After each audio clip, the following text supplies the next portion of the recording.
दोस्तों, स्वागत है आपका राज ट्यूटोरियल चैनल पर। आज हम लोग इतिहास के 43वां टॉपिक सिख और अंग्रेज के विषय में अध्ययन करेंगे। तो चलिए बिना देर किए हुए सिख और अंग्रेज के बीच क्या क्या संबंध हुए, कौन कौन से युद्ध हुए, उसके बारे में हम लोग अध्ययन करेंगे। सिख एवं अंग्रेज। सिख संप्रदाय की स्थापना का श्रेय गुरु नानक यानी प्रथम गुरु थे को है, और गुरु नानक के अनुयायी ही सिख कहलाएं। ये बादशाह बाबर और हुमायूं के समकालीन थे। यानी कि सिख का स्थापना, अगर सिख संप्रदाय की स्थापना का श्रेय दिया जाए तो गुरु नानक को प्राप्त है, क्योंकि गुरु नानक पहला गुरु थे। गुरु नानक के अनुयायी ही आगे चल कर क्या कहलाएं, सिख कहलाएं। ये बादशाह बाबर और हुमायूं के क्या थे, समकालीन थे। सन 1469 ईस्वी की कार्तिक पूर्णिमा को नानक को आध्यात्मिक पुनर्जन्म जीवन का आभास हुआ। ठीक ना, 1469 ईस्वी में कार्तिक पूर्णिमा के दिन ही गुरु नानक को आध्यात्मिक पुनर्जीवन का आभास हुआ। गुरु नानक ने गुरु का लंगर नामक निःशुल्क सहभागी भोजनालय स्थापित किए। याद रखिएगा दोस्तों, कभी कभी पूछ देता है कि लंगर नामक व्यवस्था किसने शुरू किया था, तो गुरु नानक ने ही गुरु का लंगर नामक निःशुल्क सहभागी भोजनालय स्थापित किया था। यानी कि इसमें जो भोजन कराया जाता था वह निःशुल्क होता था। गुरु नानक ने अनेक स्थानों पर संगत, जिसको कि धर्मशाला कहा जाता है, और पंगत, जिसको कि लंगर कहा जाता है, स्थापित किए। यानी कि गुरु नानक ने अनेक स्थानों पर संगत और पंगत यानी कि धर्मशाला और लंगर स्थापित किए। संगत और पंगत ने गुरु नानक के अनुयायियों के लिए एक संस्था का कार्य किया और वहाँ वे प्रतिदिन मिलते थे। और संगत और पंगत होने के कारण गुरु नानक के अनुयायी जो है एक संस्था का काम किया, क्योंकि वहाँ पर रोज़ व्यक्ति को खिलाया जा रहा था, तो बहुत से लोग आते थे। ठीक ना, तो जिससे वो क्या किया, प्रचार का बहुत ही अच्छा माध्यम बना, यानी संस्था का काम किया। गुरु नानक की 1538 ईस्वी में करतारपुर में मृत्यु हो गई। और गुरु नानक को 1538 ईस्वी में कहाँ मृत्यु हो गई, करतारपुर में मृत्यु हो गई। गुरु अंगद 1539 से 52 ईस्वी तक सिखों के दूसरे गुरु थे। इनका नाम, प्रारंभिक नाम लहना था। यानी सिखों के दूसरे गुरु जो थे गुरु अंगद थे, और इनका जो शासन काल है 1539 से 1552 ईस्वी तक है। ठीक, और इनका प्रारंभिक नाम लहना था। इन्होंने नानक द्वारा शुरू की गई लंगर व्यवस्था को अस्थायी बना दिया। याद रखिएगा दोस्तों, शुरू किसने किया था, तो गुरु नानक ने, लेकिन उसको अस्थायी किसने बना दिया, तो सिखों के दूसरे गुरु, ठीक ना, अंगद ने क्या कर दिया कि लंगर व्यवस्था को अस्थायी एकदम परमानेंट बना दिया। गुरुमुखी लिपि का आरंभ गुरु अंगद ने किया था। गुरुमुखी लिपि का आरंभ किसने किया था, तो गुरु अंगद ने किया था। सिखों के तीसरे गुरु अमरदास, ठीक ना, 1552 से 1574 ईस्वी में थे। यानी सिखों के तीसरे गुरु कौन हुए, तो गुरु अमरदास। ठीक ना, इनका कार्यकाल क्या था, तो 1552 से 1574 ईस्वी तक। गुरु अमरदास ने हिंदुओं से पृथक होने वाले कई कार्य किए। हिंदुओं से अलग विवाह पद्धति लवन को प्रचलित किया। गुरु अमरदास ने क्या किया कि हिंदू से अलग होने वाले कई कार्य किए, और हिंदुओं से अलग विवाह पद्धति लवन को भी किसने प्रचलित किया, तो गुरु अमरदास ने ही प्रचलित किया। अकबर ने गुरु अमरदास को गोविंदवाल जाकर भेंट की, और गुरुपुत्री बीबी भानी को कई गांव दान में दिए। और अकबर ने क्या किया कि जो सिखों के तीसरे गुरु थे अमरदास, उससे जाकर गोविंदवाल में भेंट की, और उनकी जो पुत्री थी गुरुपुत्री बीबी भानी को कई गांव जो है दान में दिए। अमरदास ने 22 गद्दियों की स्थापना की और प्रत्येक पर एक महंत की नियुक्ति की। अमरदास ने क्या किया कि 22 गद्दियों की स्थापना की और प्रत्येक पर एक महंत की नियुक्ति की। बीबी के पति रामदास सिखों के चौथे गुरु हुए। अकबर ने बीबी भानी को 500 बीघा भूमि दी। गुरु रामदास ने इसी भूमि पर अमृतसर नामक जलाशय खुदवाया और अमृतसर नगर की स्थापना की। गुरु रामदास ने अपने तीसरे पुत्र अर्जुन को गुरु का पद सौंपा, और इस प्रकार उन्होंने गुरु पद को पैतृक बनाया। याद रखिएगा दोस्तों, जो अमरदास की पुत्री थी, ठीक ना, बीबी भानी, और उसी के पति, ठीक ना, बीबी के पति ही कौन हुए, रामदास। ठीक ना, वही सिखों के कौन गुरु हुए, चौथे गुरु हुए। और बीबी भानी को क्या किया था, अकबर ने 500 बीघा जमीन दिया था, ठीक ना, भूमि दी। और गुरु रामदास ने क्या किया कि इसी भूमि पर अमृतसर नामक एक जलाशय खुदवाया और अमृतसर में नगर की स्थापना की। यानी याद रखिएगा दोस्तों, अगर पूछ देगा कि अमृतसर नगर की स्थापना किसने की, तो गुरु रामदास ने की। और गुरु रामदास ने अपने तीसरे पुत्र अर्जुन को गुरु का पद सौंप दिया। और गुरु अमरदास ने क्या किया कि अपने तीसरे पुत्र अर्जुन को गुरु का पद सौंप दिया। और सबसे बड़ी बात है कि इन्होंने गुरु पद को क्या बना दिया, पैतृक बना दिया। यानी कि पिता का पुत्र ही अगले वंशज जो होगा, यानी कि पैतृक बना दिया, पीढ़ी बाई वही पुत्र के पुत्र पुत्र के पुत्र बनेंगे। चलिए नेक्स्ट हम लोग पढ़ते हैं दोस्तों। यदि ये वीडियो अच्छा लगता है तो लाइक कीजिए, सब्सक्राइब कीजिए, अपने दोस्तों में शेयर कीजिए और बेल घंटा जरूर दबाइए। चलिए आगे। गुरु अर्जुन 1581 से 1606 ईस्वी सिखों के पांचवें गुरु हुए। उन्होंने सिखों के धार्मिक ग्रंथ आदि ग्रंथ की रचना की। इसमें गुरु नानक की प्रेरणार्थक प्रार्थनाएं और गीत संकलित है। गुरु अर्जुन 1581 से 1606 ईस्वी तक 1581 से 1606 ईस्वी तक सिखों के पांचवें गुरु हुए। उन्होंने सिखों के धार्मिक ग्रंथ आदि ग्रंथ की रचना की। सिखों के आदि ग्रंथ की रचना की और इसे गुरु नानक की प्रेरणाप्रद प्रार्थनाएं और गीत संकलित है। सिखों के जो पांचवें गुरु हुए उन्होंने क्या किया तो आदि ग्रंथ की रचना की और इसमें क्या है तो गुरु नानक की प्रेरणार्थक प्रार्थनाएं हैं और गीत संकलित है। नोट, गुरु ग्रंथ साहिब यानी आदि ग्रंथ में सिख गुरुओं के साथ साथ कबीर, नामदेव और रैदास की रचनाओं को भी सम्मिलित किया गया है। और गुरु ग्रंथ साहिब जो है यानी जो आदि ग्रंथ है उसमें क्या किया गया कि केवल सिखों के लिए नहीं है, सिखों के गुरुओं के उसमें वर्णन नहीं है, कबीर का भी, नामदेव का और रैदास का भी उसमें रचनाओं को सम्मिलित किया गया है। गुरु अर्जुन देव ने अमृतसर जलाशय के मध्य में हरमंदर साहब का निर्माण करवाया। गुरु अर्जुन देव ने क्या किया कि अमृतसर जो जलाशय था उसके मध्य में हरमंदर साहब का निर्माण करवाया। राजकुमार खुसरो की सहायता करने के कारण जहांगीर ने 1606 ईस्वी में गुरु अर्जुन को मरवा दिया। और राजकुमार खुसरो की सहायता करने के कारण जहांगीर ने 1606 ईस्वी में गुरु अर्जुन को मरवा दिया। सिखों के छठे गुरु हरगोविंद 1606 से 1645 ईस्वी में हुए। इन्होंने सिखों के सैन्य संगठन का रूप दिया तथा अकाल तख्त या ईश्वर के सिंहासन का निर्माण करवाया। सिखों के कौन गुरु हुए तो छठा गुरु हरगोविंद हुए। ठीक ना, कब से कब है तो 1606 से 1645 ईस्वी हुए। उन्होंने सिखों के सैन्य संगठन का रूप दिया और अकाल तख्त और ईश्वर के सिंहासन का पता करवाया। ये दो तलवार बांधकर गद्दी पर बैठते थे और दरबार में नगाड़ा बजाने की व्यवस्था की। इन्होंने अमृतसर की किलेबंदी की। कहा जाता है दोस्तों कि हमेशा जो है दो तलवार बांधकर गद्दी पर बैठते थे और दरबार में नगाड़ा बजाने की व्यवस्था की। इन्होंने अमृतसर की किलेबंदी भी की। सिखों के सातवें गुरु हर राय 1645 से 61 ईस्वी तक इन्होंने दारा सिखों के मिलने पर आशीर्वाद दिया। सिखों के जो सातवें गुरु थे गुरु हर राय, इन्होंने दारा सिखों को क्या दिया, आने पर मिलने पर आशीर्वाद दिया। सिखों के आठवें गुरु हरकिशन, इनकी मृत्यु चेचक से हो गई और इन्हें दिल्ली जाकर गुरुपद के बारे में औरंगजेब को समझाना पड़ा था। ठीक ना, सिखों के जो आठवें गुरु थे हरकिशन, इनकी मृत्यु जो है चेचक से हो गई। ठीक ना, इन्हें दिल्ली जाकर गुरुपद के बारे में औरंगजेब को क्या किया, समझाना पड़ा था। सिखों के नौवें गुरु तेग बहादुर, ठीक ना, 1664 से 1675 ईस्वी तक हुए।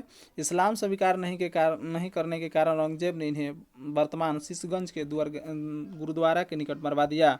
सिखों के जो नौवें गुरु थे गुरु तेग बहादुर, इनका कार्यकाल जो है 1664 से 1675 ईस्वी तक हुआ और इस्लाम स्वीकार नहीं करने के कारण जो है औरंगजेब ने इन्हें वर्तमान शीशगंज में गुरुद्वारा के निकट मरवा दिया। यानी कि नवे जो गुरु थे तेग बहादुर, उनकी हत्या किसने करवा दिया तो औरंगजेब ने। सिखों के 10वें एवं अंतिम गुरु गुरु गोविंद सिंह 1675 से 1708 ईस्वी में, इनका जन्म 1666 ईस्वी में पटना में हुआ था। और सिखों के जो 10वें और यही अंतिम गुरु थे गुरु गोविंद सिंह, इनका कार्यकाल 1675 से 1708 ईस्वी तक रहा और इनका जन्म जो है 1666 ईस्वी में पटना में हुआ था।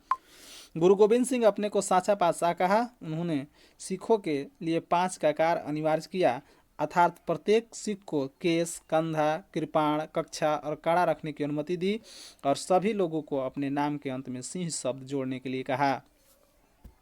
गुरु गोविंद ने अपने आप को सच्चा पातशाह कहा और सिखों के लिए 5 ककार अनिवार्य किया। याद रखिएगा दोस्तों, कभी कभी पूछ देता है कि इनमें से कौन 5 ककार नहीं है, तो याद रखिएगा, पहला केस होता है, दूसरा कंधा होता है, तीसरा कृपाण होता है, चौथा कच्छा है, 5वां काड़ा है।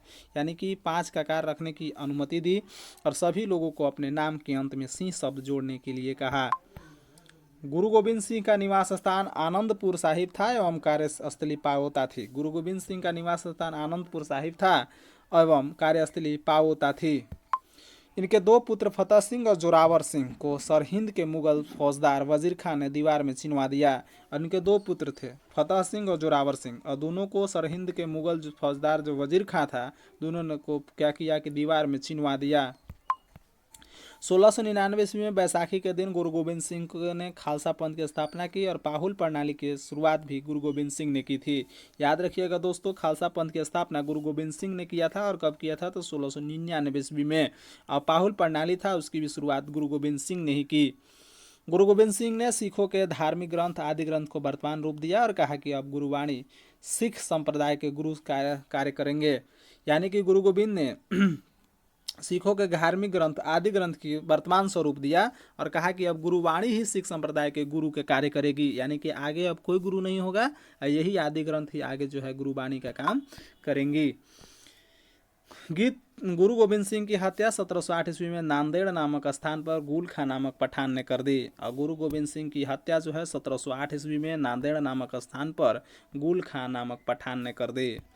बंदा बहादुर, इनका जन्म 1670 ईस्वी में पुंछ जिले के रजौली गांव में हुआ था और इनके बचपन का नाम लक्ष्मण दास था।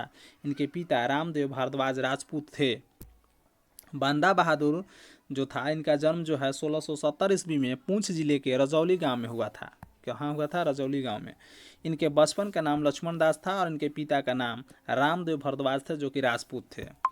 बंदा का उद्देश्य पंजाब में एक सिख राज्य स्थापित करने का था और इसलिए इन्होंने लोहगढ़ को राजधानी बनाया। इन्होंने गुरु नानक एवं गुरु गोविंद सिंह के नाम के सिक्के चलवाए। और बंदा बहादुर जो था, ठीक ना, पंजाब के एक सिख राज्य स्थापित करना चाहता था, इसीलिए उन्होंने लोहगढ़ को क्या किया कि अपना राजधानी बनाया। उन्होंने गुरु नानक और गुरु गोविंद सिंह के नाम के सिक्के चलवाए। याद रखिएगा दोस्तों, पूछ देगा कि गुरु नानक और गुरु गोविंद सिंह के नाम का सिक्के किसने चलवाया, तो बंदा बहादुर। बंदा ने सरहिंद के मुगल फौजदार वजीर खां की हत्या कर दी। और बंदा ने क्या किया कि सरहिंद के जो मुगल फौजदार वजीर खां था, उसको क्या कर दिया, तो हत्या कर दिया। मुगल बादशाह फर्रुखसियर के आदेश पर 1716 ईस्वी में बंदा सिंह को गुरदासपुर नांगल नामक स्थान पर पकड़कर मौत के घाट उतार दिया।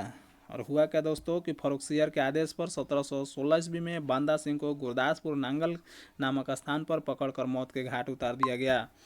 शाहदारा कत्लगाठी के नाम से विख्यात है, जहां बंदा ने हजारों मुगल सैनिकों को मौत के घाट उतार दिया था।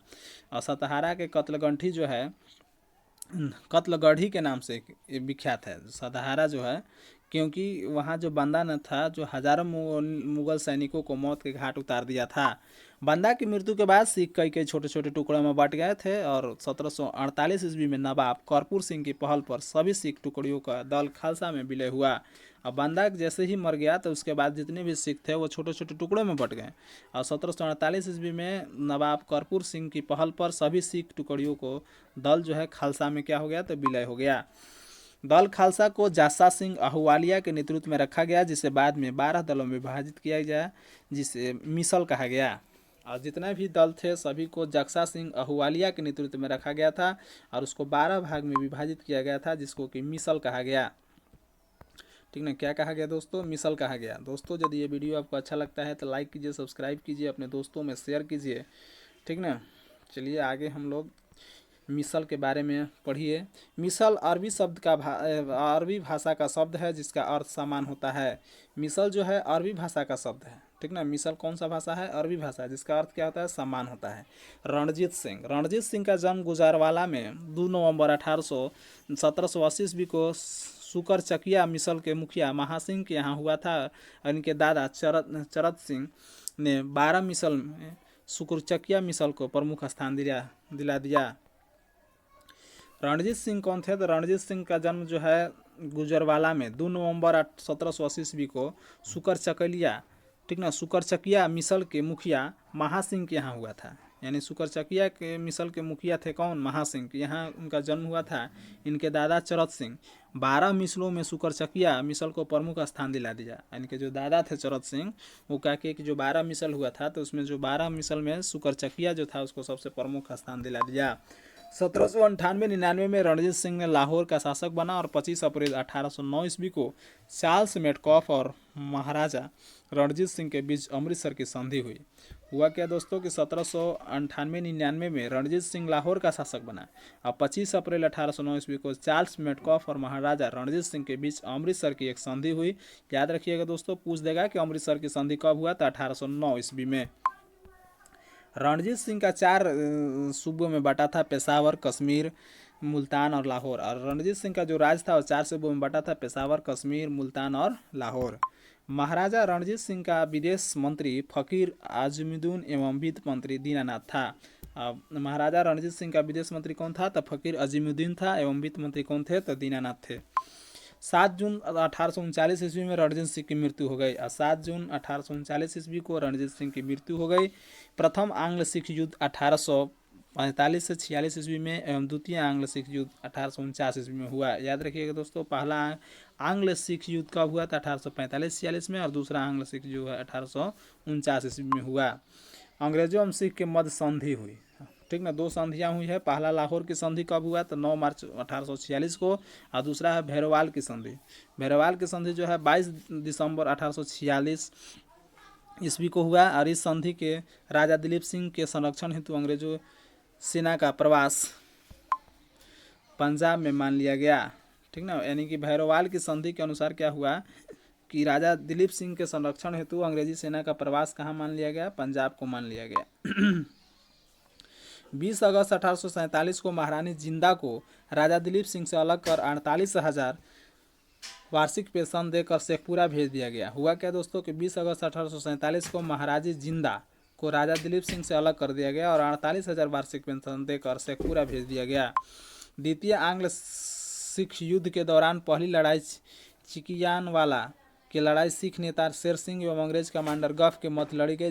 दूसरी लड़ाई गुजरात के चिनाब नदी के किनारे चार्ल्स नेपियर के नेतृत्व में अंग्रेजों ने 21 फरवरी 1849 को लड़ी और इस युद्ध में सिख बुरी तरह पराजित हुए। यानी 2 लड़ाई हुआ। द्वितीय आंग्ल सिख युद्ध जो हुआ, ठीक ना, के दौरान पहले जो लड़ाई हुआ तो चिनकियानवाला में हुआ। इस लड़ाई में क्या हुआ कि सिख नेता शेर सिंह और अंग्रेज कमांडर गफ के मध्य लड़ी गई। और दूसरी लड़ाई जो हुआ गुजरात के चिनाब नदी के किनारे चार्ल्स नेपियर के नेतृत्व में अंग्रेजों ने 21 फरवरी 1849 ईस्वी में लड़ा। इस युद्ध में जो है सिख जो है पूरी तरह से पराजित हो गए।